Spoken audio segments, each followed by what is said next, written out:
On today's show, we talk to a young mom who has a 2-year-old who's just been diagnosed with leukemia, and she wants to know how she can stay well through the child's treatment. We also talk to a young woman who's recently released from the hospital, and she wants to know how she can help build her marriage. And we talk to a young man who's 21 and engaged, and mom doesn't know how to say she's sad he's moving on. Stay tuned. What's up? This is John with the Dr. John Delony Show. I hope you're doing well. Hope you are well. Hope your family's well.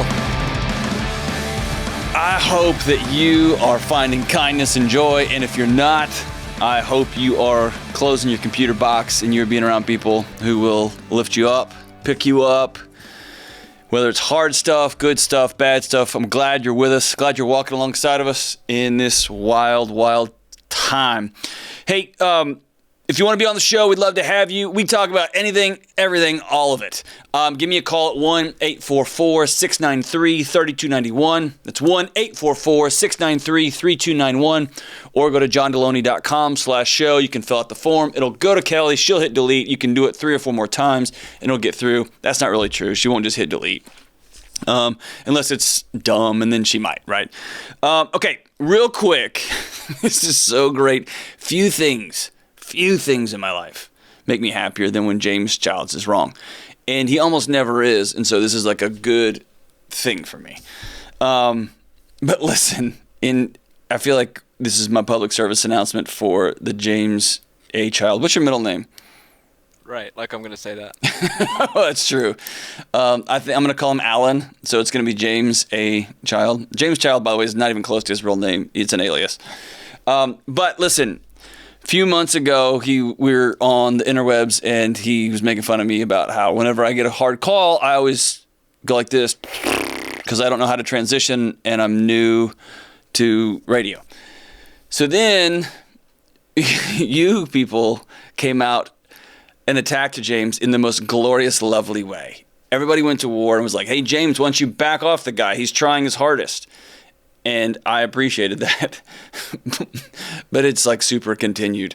And so for everybody, James has acknowledged that he screwed up and that he was wrong and that he devalued the show with his anti-horse propaganda. You remember we already talked about this, right? I know, but over the weekend, man, I got more and more stuff. Like, how dare he...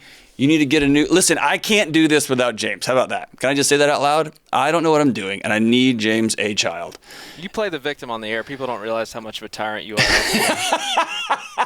We'll fix it in post. Is that how that goes? I'm the lead. I hope I'm not a tyrant. I'm kidding. You're not a tyrant. But You are a tyrant. Listen, the other day I was late to another show. It was really bad. You should have seen the look of James' disappointment and sadness. But listen, in his defense, let's all just go Switzerland on James. No more mean things to him. We'll all just be neutral. If you can't say something nice, let's say nothing at all. And his email address, I will leave it in the show notes at the end of the show. So you can email him directly how upset you are that he hates horses so much. He won't even let me make their noise. You realize I edit the show, so I could edit out all of that so in my awesome. email address. If you edit it and just added me just talking gibberish, that'd be so great, man. All right, let's go straight to the phones. We got a packed show. Let's go to Robin in Rochester, New York. Robin, what's going on? Hey, John, it's an honor to talk with you today. How are you? Hey, stop it, number one. It's an honor to talk to you, and I'm doing good. The sun is shining. It's beautiful here in Nashville, so I hope you're doing well. What's up? The sun's shining here, too, and we don't get many of those days in Rochester. Yeah, so you get like nice 11 a year. That's super cool. Way to go. Seriously, though, yeah. So I'm a mom of 3 young kiddos. Okay. All under the age of 5. Oh, wow. That's a lot of humans under that age. Good for you. It is, and that would be enough of a challenge. But I also, in January, one of my kiddos was diagnosed with leukemia. Oh, no! Which one? Yeah. Which one? My youngest. His name is Jonathan. He's 2. Is Jonathan beautiful? Oh, my gosh. He's my world. He's adorable. Man, I'm so sorry, Robin. Thank you. Man. So how can I help? Yuck, dude. So he's doing really well. Okay. He's about 3 months into his treatment. He has a super great prognosis. Mm-hmm. His type of leukemia is like the most common type of cancer in the world. So yeah, but that's super not helpful, though, right? I mean, you're right. Listen, you're right. You're already trying to steer the ship to like, so no, listen, this is not great, right? It's the best of the worst kind of news, right? Yes, exactly. Ugh, I'm so sorry for you. So you got this prognosis. He's 3 months in treatment, and then what? Yeah.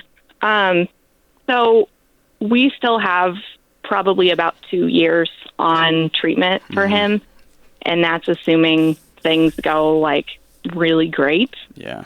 As a mom of 3, I'm constantly prioritizing other people and realizing slowly that I'm not taking care of me. Yeah. And I really want to come out of the other side of this as a whole person, and I don't know how to do that. Ah, gotcha. I love that question. And I'm going to make a quick note here. Okay. So when you say you want to be whole and you're not doing well, that tells me you are already feeling yourself fracture and splinter a little bit. What does that look like? So my day-to-day, I'm pretty able to like keep up with a normal routine. But then we'll get, a medication change or a new test result or whatnot. And I feel like it's all coming back to me. And it's like, oh my gosh, my kid has cancer. My kid has cancer. Right. And I just kind of... So you can medicate with a routine, right? You can pacify it all. And then when you have to go see the doctor or you've got to give a shot or your kid hurts or then it all comes back, huh? Yes. Okay. Yes. Yeah. What does living in I wish I had a better what does living in crisis mode look like for you? I mean, some days I do fairly well with it. Some days I'm exercising, I'm eating right, I'm taking fairly decent care of myself, and some days it's just too much and I'm, eating things I shouldn't because I'm trying to just get through the day and I'm on my phone too much and I'm, fighting with my husband because we are dealing with this in very different ways. Yeah. And, so like I say, some days are great, some days are not. So I'm going to ask one more question and then we can rattle off some things together here. But then we'll talk about some big rocks. Is that cool? Yeah. Have you had the moment where you were driving or you looked in a mirror by yourself in your bathroom or passing in a hallway and you thought, oh my God, I did this. This is my fault? No, I wouldn't necessarily say I don't think it's my fault. Okay. You are already way ahead of the game then. So good. That makes my heart feel good. The thing that is almost the most devastating for young families especially is with any sort of illness is this came from my body. And the fact that you're not wrestling with that guilt, that makes my heart feel so good because obviously this isn't your fault. So that's so good. Okay. Are you ready to party here? Sure. What does your marriage look like right now? My marriage is really pretty good. I have an amazing husband. He is just an amazing father and provider, and but day to day he's at work. So I'm dealing with a great majority of appointments and a lot of the difficulties of blood draws, etc. Yeah. So I try to kind of explain what's going on with all of that, but he's just hearing it. He's not experiencing it. Mm-hmm. And how we are dealing with this, I'm a planner, so I want to figure out what all of this is going to look like a month from now, 2 months from now, 5 months from now. Mm. And he's much better at being day to day, which honestly I am thankful for. Yeah. But sometimes that means I'm trying to wrap my head around things, and he's just not. He's like, nope, I don't want to think about that. Gotcha. So sometimes the default to being a future planner is a false way of trying to grab control and drag it into your present. Okay. So it becomes this illusion that if I have everything on the calendar in the right way, and I know all the medications, and I know the right thing, this, and then this, and then this, and this, then this is how this is going to play out.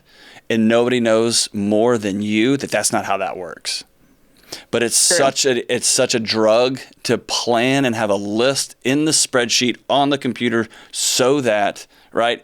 And it is important. And then I'm more like your husband that's like, dude, we got today. Let's just party and eat nachos and we'll figure out tomorrow. That's not helpful either. That's another kind of drug, which is just pretending none of this is real. But there is a balance there, right? Okay, so here's an important thing. So right before this call, Kelly let me know this call was coming, and I talked to a buddy I work with here who's had a similar situation, whose young child was just diagnosed with cancer a little while ago. And they've been working through this, and I said, man, give me a couple of thoughts that are rattling around in your head. What are some things you're working on? What are things that are hard? And I can make this an intellectual exercise. I haven't experienced this. He has. And I'm going to tell you a couple of things he gave me that were so wise, and I loved how he framed it. The most important thing over the top of this thing, especially since y'all aren't wrestling with guilt, is this. This is your story, and you get to write how you experience it and how you work your way through it, okay? What type of parents do you want to be in this process? And if you think about this as a story, and that you are the person holding the pen and you get to author these characters, then you get to be in control of, do we smash things? Do we lose things? Do we just like eat Cheetos for the next 4 years until this thing's done? Like, you get to draft what these characters look like, right? Mm-hmm. And the second part of this that was equally important is it's important to continually tell this story. And my friends that have had cancer, they talk about how annoying it is because they immediately have to be the person who's taking care of everybody else in their circle. Because somebody will see them and they're like, oh! And then suddenly you've got somebody else sobbing and crying, and you're like, dude, it's my kid. What are you doing? Right? But you have to make them feel better. And so there's something about telling the story, telling the facts of this thing that, as you mentioned, it keeps it from surprising you when you are having that moment like, oh my gosh, my kid's got cancer, right? It lets you retain ownership of this when you're telling that story. And at the same time, it helps you be graceful, not if, but when people say stupid, dumb, idiotic, moronic things. Would you tell the audience, like, what's the stupidest thing somebody said to you? I mean, I think the one that bothers me the most is like, we're believing for complete healing, and that's not like, I believe for it too, but I guess I want to trust that this is like God's doing something in all of our lives through this. And so I guess just wishing it away seems so kind of silly in some ways.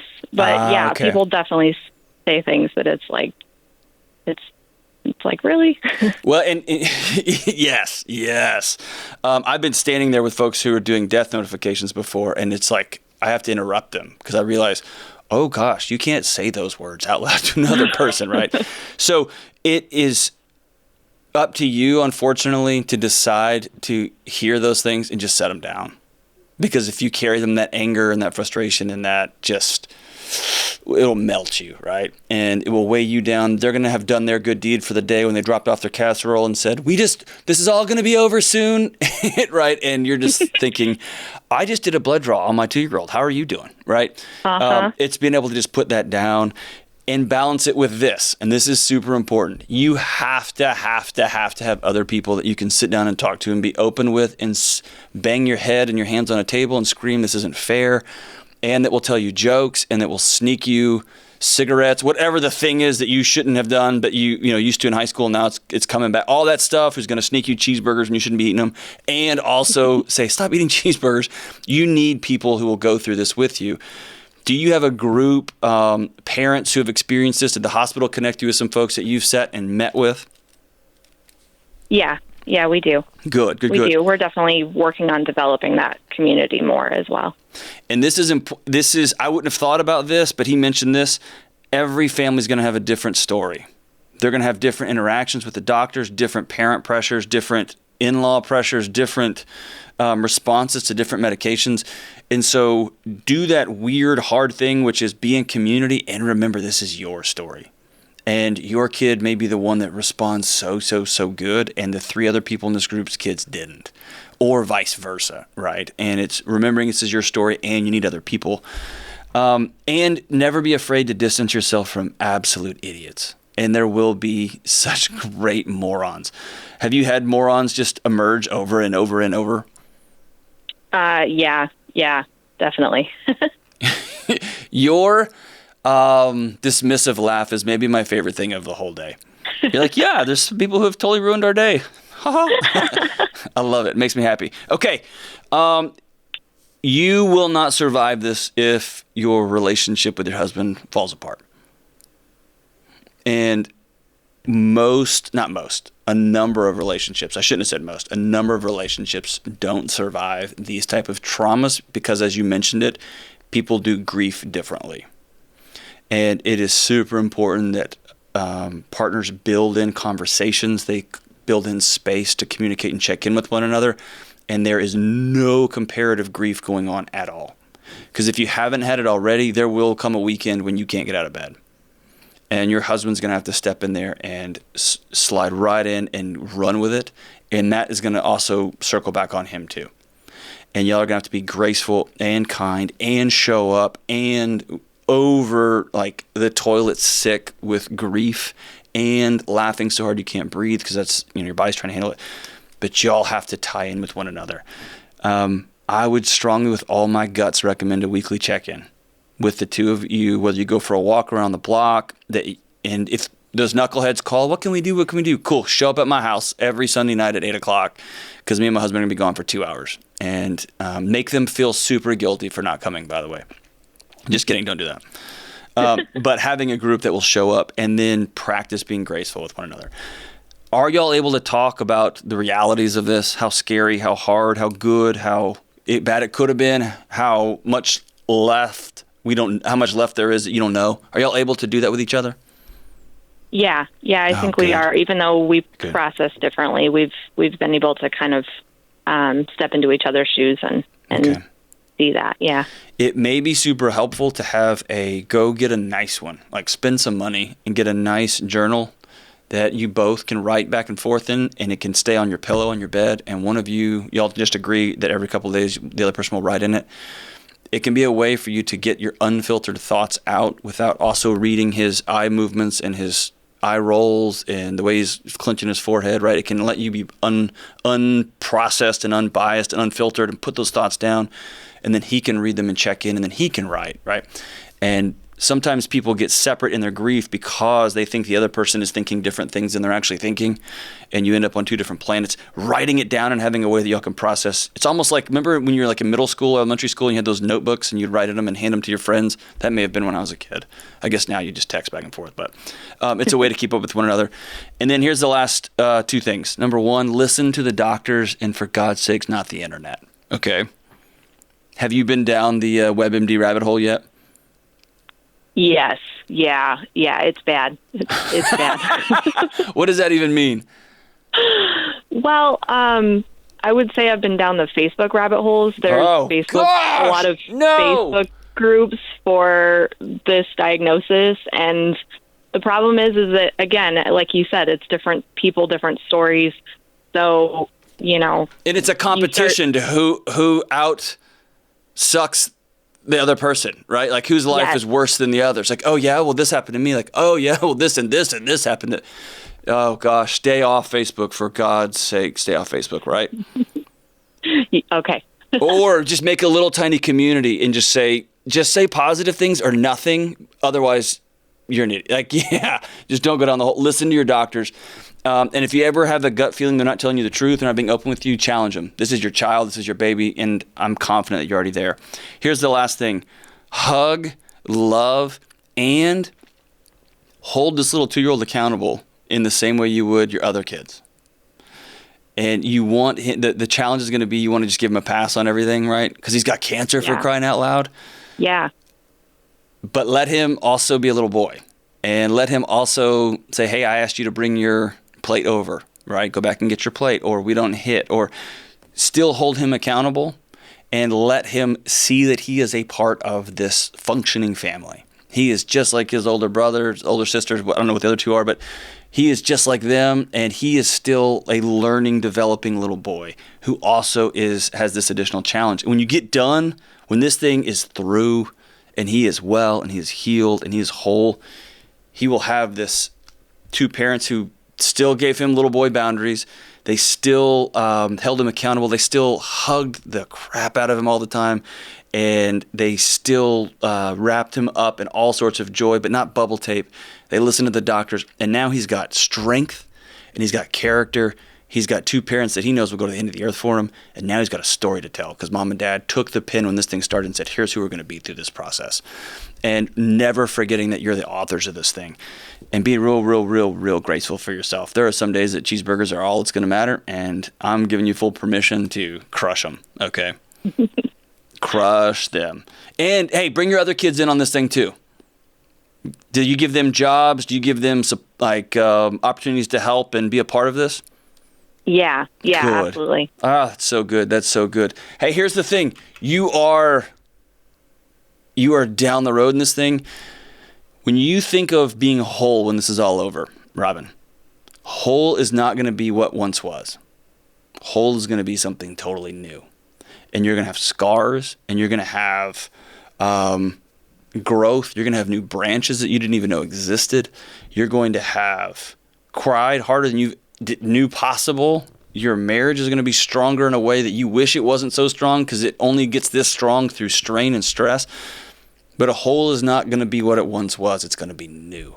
And that new is going to be extraordinary, and you can shine it. It's still going to have dents and seams in it where it was welded back, but it's also going to have new and strong and beautiful. And I'm so excited for this journey. Keep us in the loop on how things are going, how your family's doing, and if I can help at all, let me know. I'm so grateful for the call. This is your story, and you get to write it. And you don't know how the ending's going to be, but you get to write who the characters are going to be in this story. All right, let's go to Ann in Tulsa, Oklahoma. Ann, what's up? Hey, how are you? I'm super good. How are you?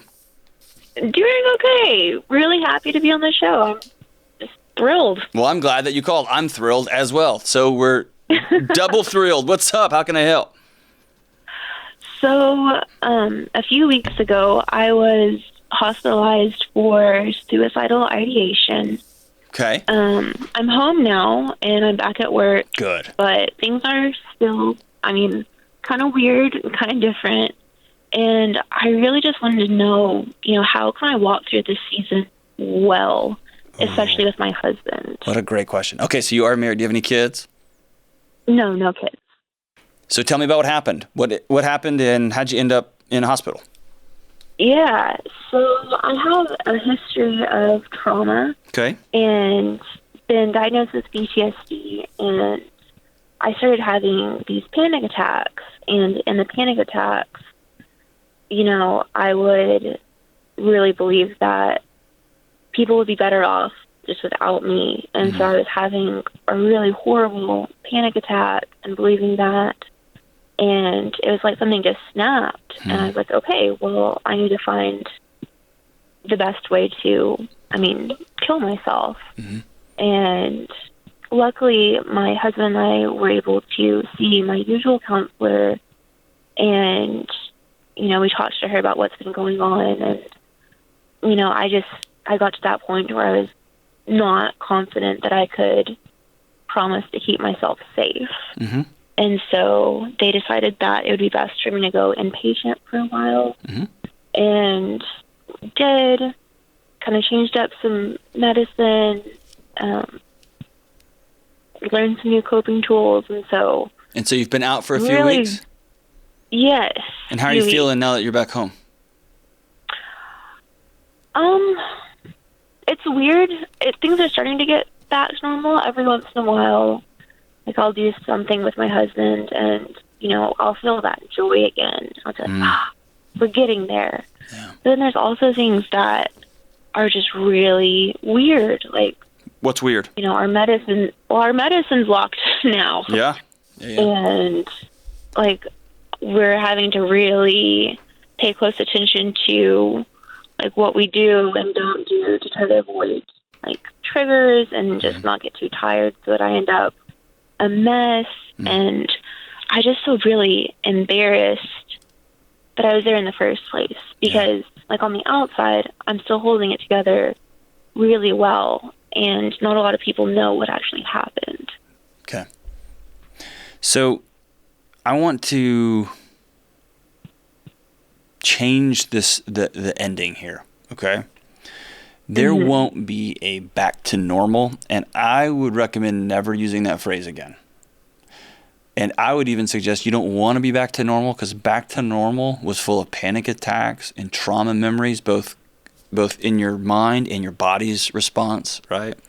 And trauma, the back to normal sucked. It wasn't good, right?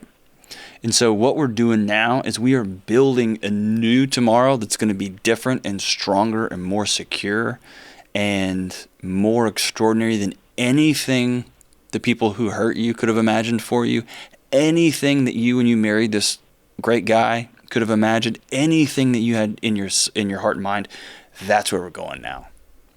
And so sometimes the burden, the weight of trying to drag around what was into our present is so exhausting.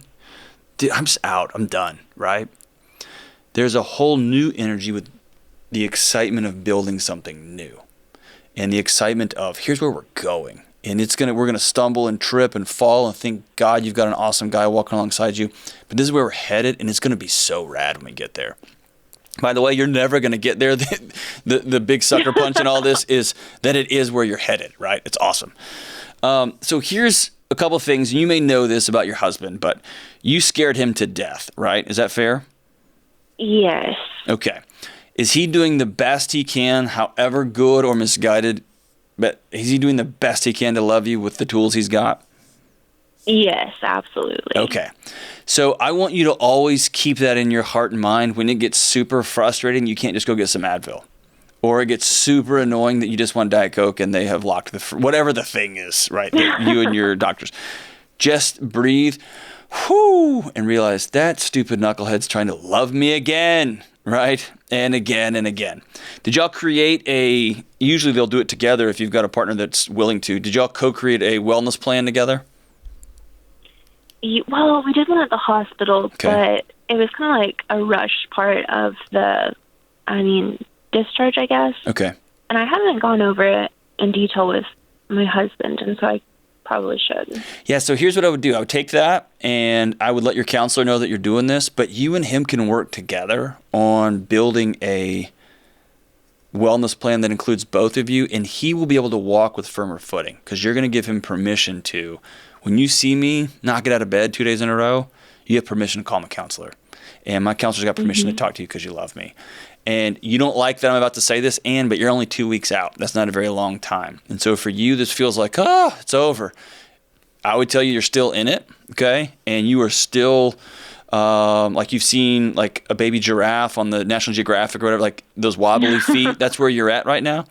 And that's good. That's awesome. You've got people who love you. You've got doctors surrounding you, you've got resources, and that's all good. But accept that he's trying to love you and coach him. And when he has a wellness plan that he can live into, great. And you get to speak into that too. That may mean, hey, I do not at all ever want your advice. Ever. Never give me advice. Right. I hate it. I don't want it. Just hug me. And man, every guy I know who's had somebody who's tried to commit suicide in their world, they read everything they can and are just throwing facts at these poor people, and it's not helpful, right? So this wellness plan that y'all co-create together, and I'd love it if you did it with your counselor too, all three of you. It'd be awesome. But it lets you develop an honesty, and it's a strength that you're going to develop, which is, I need this from you. And you've probably never had permission to say those words out loud because you're a trauma survivor. And he's going to say, I see this in you, and we've already talked about it. I'm going to help in this way. And that way he's not guessing and throwing things off into the moon. And then the last thing here is you have to promise and swear and participate in some ancient bonding ritual. I don't know, whatever it is. Like, you've got to swear, promise, cross your heart, hope to die, stick a needle in your eye, that if you ever have dark thoughts again, you're going to let him know, that you're going to call somebody. Yeah. Do you promise that? Yes. That didn't sound very convincing. That sounded like hard. they told you that at the hospital and you said, I will, so they would let you leave. No, I mean, it's tough. It's hard. I mean, even though I know it's the right thing to do, it's hard to see the pain that causes whenever you let, your husband know what's happening. And I would but say, I do hard things all the time. well, yeah, of course you do. You can do hard things, and it is pain, but it's pain because he loves you so much. It's pain because he's in this with you, right? He's your ride or die, and so it's not pain at him; it's pain with him, and that's totally different. This is pain he signed up for, right? He is in it, and that's what he's for. And there will come a day when he's going to lean on you if he hasn't already. My guess is he probably has already. What is part of your personal wellness journey? What's your arc with dealing with this trauma? Who are you going to become in light of this? I really want to become a person that can advocate for other people that have been through the same stuff that I have been, and just but show them that it's okay. Before you do that, I want you to advocate for Ann. Yeah. And so easy. It's easy to blow by what just happened with you, to blow by your feelings, blow by your traumas, and start focusing on helping other people. And you got to help you. You've got to believe that you're worthy of all this wellness and love that's coming your way. Part of the thing that really annoys you is that you don't think you're worthy of helping, and your husband does. And then he shows up and it drives you crazy, right? That's accurate. And you're super annoyed that your stupid counselor keeps checking in on you, because who are you, right? The best way you can advocate for other people is to do the hard, gritty, messy, bloody, yucky mess, hard work of getting well, of processing those traumas, taking them out of your body for good. They are a part of you. They always will be, but they won't set off every alarm you have. They won't make you so exhausted. They won't send your body off into just spinning out to where the only solution to make this thing is to make this thing stop, right? Right. And it just gets exhausting. Is that right? Yeah, absolutely. Often people don't understand if they haven't sat by somebody who's experiencing this. They don't understand. It doesn't make sense. Is it ring true with you? The most common thing I've heard when I've sat with people who have attempted suicide or are about to is, I'm so tired, I just need this to stop. Yes. Does that ring true? Yeah. Okay. So today, it's 2 weeks later. How are you feeling? I'm still tired. Yeah. But hopeful. A lot of good things came out of that. And tell me what 2 of them were. I actually made friends while I was inpatient. Hey, how cool is it? And I'm laughing because that's one of the most common things I hear. Like, I got 2 new bros. Listen. I know. How cool is it, though? Okay, I'll back it up. Tell me if this is your experience. You went in there the next morning, because the first thing they do is they make you sleep, right? So the next morning you wake up and you see a group of people and you're like, whoa, I'm not that, right? Did you have that experience? To an extent. Some of them I was like, okay, I'm not the odd one out here, but there were others that, yeah. Okay, so you're so kind. The 2 responses are, number 1, oh my gosh, I'm not alone. I thought I was nuts, and I'm not alone. And number 2, woo, okay, they super need to be here. I don't, right? And then you start thinking, what am I doing? I get embarrassed, right? So here's the thing. The people who loved you, the professionals in your life, they said this is the right place for you. And they did the right thing. You did the brave right thing. You've got zero reason to feel embarrassed or ashamed, okay? The same as if you broke your ankle and you went to the doctor to get a cast on it. You wouldn't come out and people would be like, oh, that's so lame. You got a cast? You got an X-ray on your broken ankle? How dumb. Same thing, okay? Or if you severed a finger, that you went and got it sewed back on. No one would give you a hard time about that. This is the same situation. You had some challenges. You went and sought the right professional care. You were brave and went to the doctor, and they took care of you. And so I'm so glad you're still with us. So glad you made this call. And now it's about who you're going to be. You are not alone, Ann. Do you promise me when I tell you that? Yeah. And I don't know if you've listened to the show, but one promise I make is I won't lie to anybody. And so if I didn't believe this, I wouldn't tell you. You are absolutely worth being here tomorrow and the next day and every day after that. The world will be a darker place without you here. Okay? I know you don't fully believe when I say that yet. You're 2 weeks out, and that's okay. But I want you to continue to use that as a touchstone. And your husband, who has a whole lot more impact in your life than some idiot on the radio does, he tells you the same thing. Okay? Yeah. We're glad you're here, and you're worth being here. Okay? Now, the fun, adventurous, exciting part of what comes next. There is no back to normal. It's all new from here. And that's the most exciting, fun part, because you get to create and build what that's going to look like. And so glad that you got somebody you can ride with, and you met 2 new folks on the inside, and y'all can be best friends forever. You probably won't be, but hey, it is super fun that you've got those folks.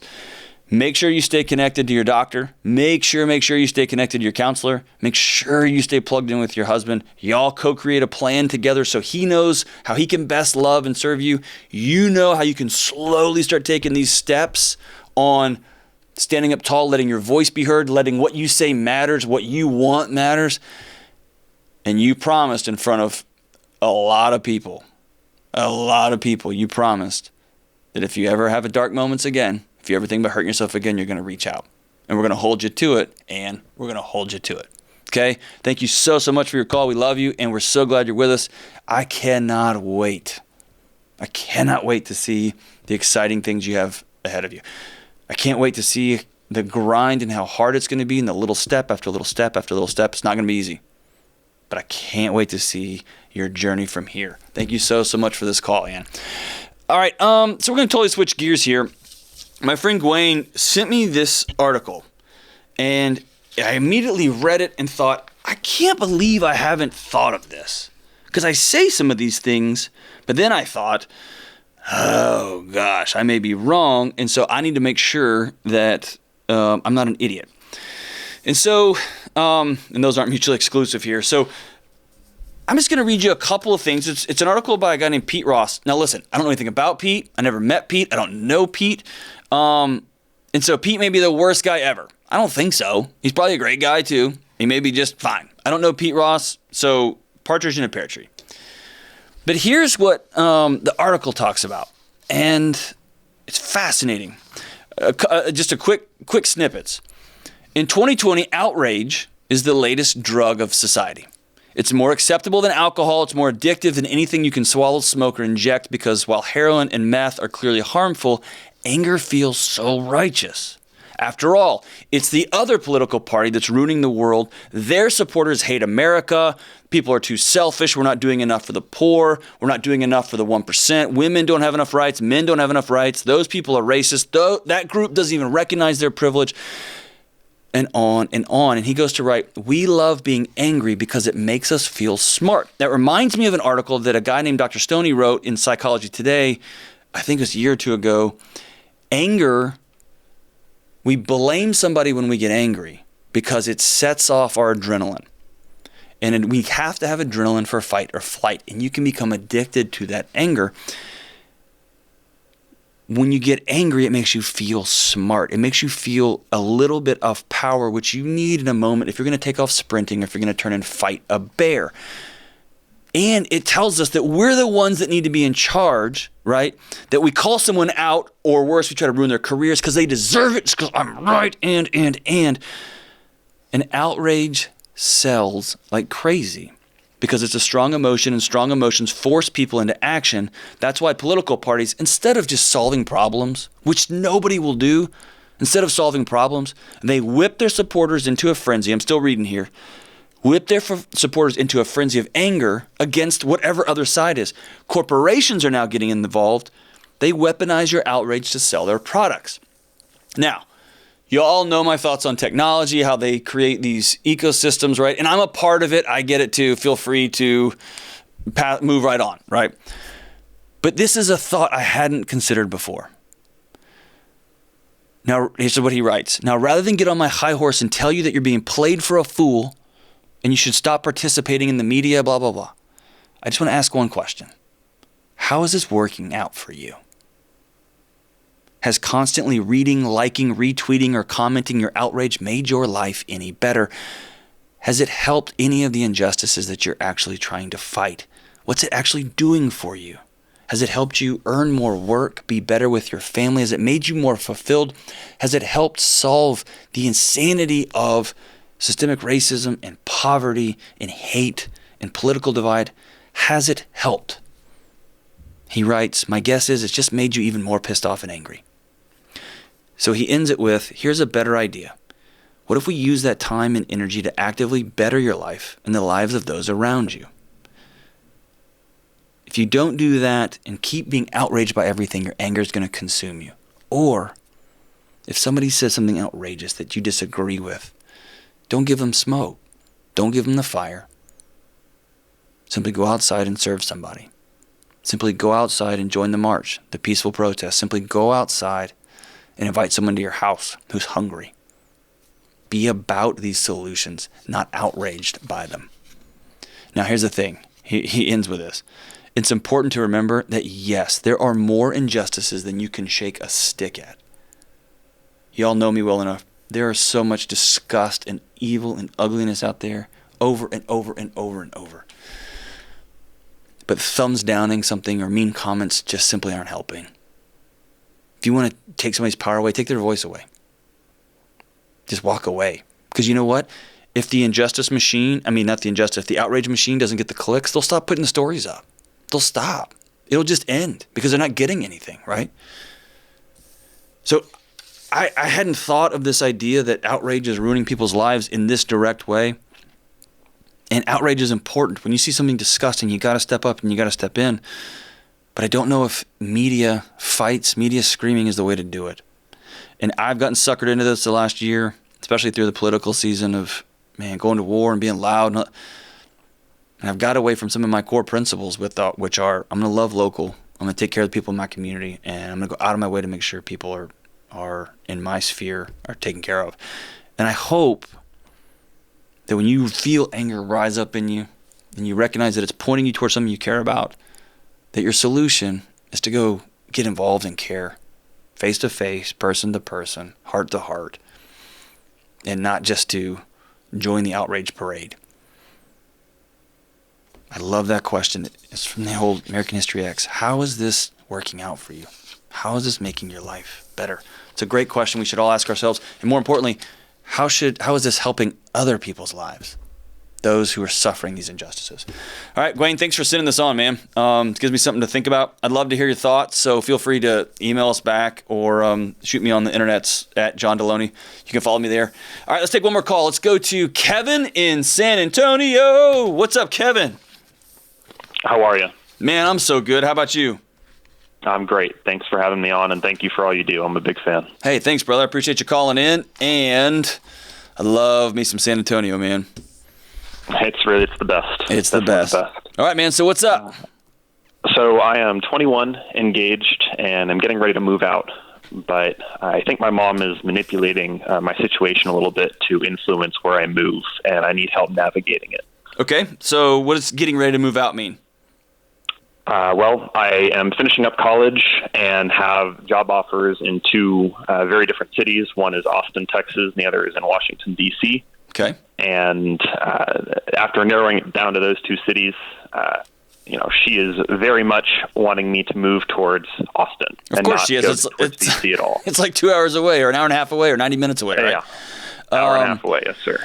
So how is she manipulating you? What does that even mean? Well, every time that I bring up the DC option, which is a viable option, it's both viable for myself and for my fiance. She tries her best to shoot it down in any and every way she can. She cites it's too expensive. It's not safe. I'm making a mistake. I'm missing out on an opportunity, a great opportunity in Austin. And whenever I defend the option for the sake of having a conversation, she will shut down and say, well, I guess I don't get an opinion then, do I? and kind of guilts me about it. And so I'll try to talk to her, and she's, Kevin, I just don't want you to ruin your life, and I'm really telling you what I think is best. And I think the worst part is that she's said that I'm being manipulated by my fiance, and that I just can't see it because I'm too deep in the middle of everything, and that I am, I can't see anything very clearly, but that she can, and so like I said, it's gotten difficult. So here's a story, Kevin. One time, I was going to move somewhere far away, and someone I loved called me, and we had a hard conversation. And on the phone, they said some things about my lack of planning, what I didn't know about where I was going, the amount of research I had or hadn't done, what kind of parent am I to be doing X, Y, and Z, taking my kid to place X, Y, and Z, right? Right. And, dude, I got pissed. It was like, dude, how dare you, right? Like, I don't know a lot, but I at least know to research where I'm moving my child. And I at least know that, of course, I've involved my wife in this. And in your case, your fiance. You can call it manipulation if you want, but I'm choosing to hitch my wagon to somebody for the rest of our lives. And so, of course, they have a say in this. Not only do they have a say, but their life's involved too. So they have their feelings and hearts and principles and facts, all of that, right? Right. And then it hit me. We were not having a fact discussion at all. Had nothing to do with that. And while the person was responding to my phone call, I took the phone a couple inches away from my ear, and I started quietly whispering to myself, John, I love you, and I don't know how to say it, and so I'm doing the best I can. John, I love you, I don't know how to say it, and so I'm doing the best I can. And here's what your mom's telling you right now, Kevin. She loves you. She doesn't want you to go away. Not because she doesn't think you can make it. Of course you can. Not because if you went to Washington, D.C. and became president, she wouldn't be the proudest mom on planet Earth. Right. Because she loves you. You've been living at home. She's going to miss you. She's about to turn you over to some other lady, right? That's never going to cook her casserole like she does. Who's never going to love her baby boy like she does. And it's coming out all sideways. And so when she gives you her thoughts on, I think Austin's the best option, and you're just being stupid, naive, and dumb, and idiotic, and being swindled by some girl who's happens going to be her daughter-in-law pretty soon. I want you to hug her and say thank you so much for letting me know and giving me your insights. That means a lot. You've seen a lot of stuff, and I appreciate it. And then, Kevin, she doesn't get a vote, brother. It doesn't matter what she wants. You've got to do what's right for you and your wife and your career. And here's the thing. You don't know where your career is going to go. You don't know what tomorrow's going to look like. You can be in Austin for 13 days, and then the city's going to freeze again, or it's going to melt, or you're going to have to move anyway. Or you can go to D.C. and Dude, don't overthink it. And any move you make right now is not forever. I'm going to suggest you take the more adventurous route. Take the craziest option, the option that has the biggest risk and payoff, the one that's going to make you work the hardest and have to stay up the latest and make you and your new wife have to learn the most about each other because you're, how old are you? 21. Yeah, dude, you are just getting rolling. The 20s are where it's at because you can run and run and run and grind and learn and do it. And you're lucky enough to have somebody by your side in this process who's like, dude, I'm all ride or die Kevin forever. And man, don't overthink your mom. She's not manipulating you. She is, but I wouldn't look at it that way. I would look at it as she's trying to say I love you, and the only language she knows is Spanish, and you're speaking Italian. And honor her for what she's trying to do, and then, man, put it in your back pocket and move on with your day. At the end of the day, you got to make a call. Now, here's the big question I've got for you. Are you going to D.C. or Austin? You already know. Well, I think I'm going to D.C. now. I've been talking out on the job side of it with my fiance, and I think that D.C. is going to end up being more viable. So it really has been a decision in the making up until even just 5 minutes ago when she and I have still been talking it out. But sweet. So I think it's going to end up being in D.C. Make your call. be a person of character, tell your mom to her face. And she's going to be sad. She's going to be angry. She's going to be frustrated. It's not because you're stupid. It's because her little baby boy is growing up and moving out. And I want to honor my mom in that moment. It's hard for everybody. She's going to say some things she regrets. And she's probably going to say some things that hurt. It is what it is. And she's still your mom. And if you can hear it as, I love you, and I don't know how to say it in the right way. So I'm doing the best I can. If you can hear it in that way, then you can move on, brother. And then, of course, if she becomes a toxic lunatic and sends you mean text all the time and calls you and leaves guilt trip messages, at some point you're going to draw boundaries and cut that out. But as she's watching her baby boy graduate college, hitch himself to another woman, and move halfway across the country, I'm going to give my mom that moment of heartbrokenness on 50 different fronts, right? I'm not going to be her punching bag, but I'm going to believe that she is doing the best she can to tell me she loves me. I'm not going to carry that baggage around. I'm not, right? And you don't have to either. You are heading off to somewhere awesome. And here's the thing. You go to DC, and it sucks. And you're there for 6 months, and you and your wife are like, well, this is stupid. Come back to Austin with your head held high. Take your mom out for some dope Mexican food and say, you told me so. Congratulations, I'm buying dinner. And then take your Austin job, and you'll be right back where you were, and it'll be awesome. Or here's what's going to happen. She's going to come visit you in 6 months. You're going to take her to the Smithsonian. You're going to take her to some cool spots in D.C. that you know that nobody else knows because it's cool. She's going to be all in. And then she's going to start talking about buying a condo out there. That's just how it's going to go. Just remember, hey, Kevin, I love you, and I don't know how to say it. And I'm going to miss you so, so, so much, and I don't know how to say it. So I'm just going to tell you you're stupid, and I want you to move down the street from mom, right? Thank you so much for the call, Brother Kevin. All right, here's the thing. This is a big moment for me. The other night, I was at an event, and this happened. I met Meatloaf.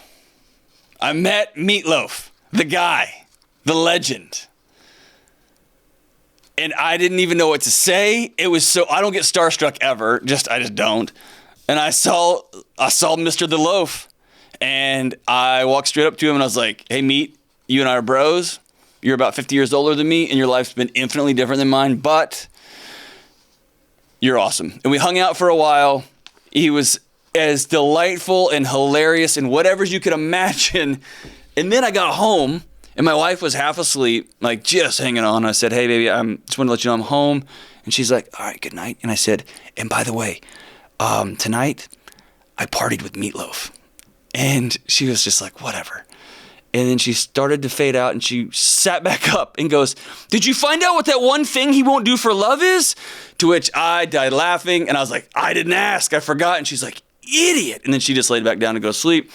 And so in honor of Mr. The Loaf, and one of the strangest evenings of my life, this song is off the Rock the Planet album. I don't even know what year, probably 1804. This is the song, I'd do anything for love, but I won't do that. And it goes like this.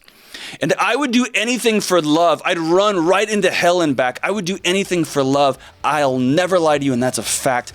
But I'll never forget the way you feel right now. Oh, no, no way. And I would do anything for love, but I won't do that. Anything for love. I would do anything for love, but I won't do that. And some days it don't come easy, and some days it don't come hard. Some days it don't come at all, and those are the days that never end. And some nights you're breathing fire, and some nights you're carved in ice, and some nights you're like nothing I've ever seen before or will again. And maybe I'm crazy. Oh, it's crazy and it's true. I know you can save me. No one else can save me but you. And I would do anything for love, but I won't do that. And I don't know what that is.